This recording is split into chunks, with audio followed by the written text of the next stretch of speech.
Hey, Dr. Swainey, why do you have to wait to take Suboxone after you've taken other opiates? So Suboxone is unique. The active ingredient is buprenorphine. Buprenorphine has a unique mechanism of action, and the short story is that buprenorphine loves the opiate receptor, and it loves the opiate receptor about more than any other drug. Um, so if people are on opiates, if they are dependent, whether it's heroin, fentanyl, oxycodone, whatever, those opiates are on the receptor. You give someone buprenorphine and it pushes those opiates off the receptor, which is fine. The problem is buprenorphine doesn't really activate that opiate receptor like the fentanyls, heroines, oxycodones. So you have less good stuff coming out of the opiate receptor than you had before, and that causes people to feel bad. That causes a slight withdrawal.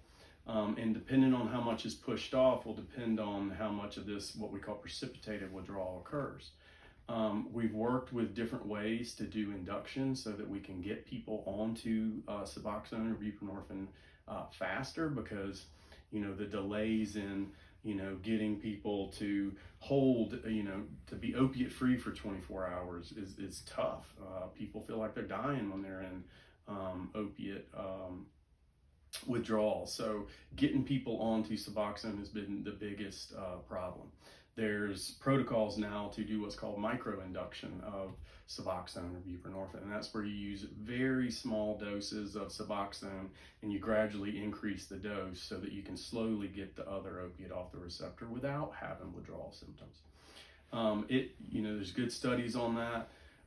There's also a newer study about what's called macroinduction of Suboxone, and what that is, again, instead of the small doses that are gradually increasing, you give people a big dose at first, and usually people do well. We can give people a little bit of medications to help the withdrawal, like clonidine, Zofran, those types of things, and usually with the high doses, people do well.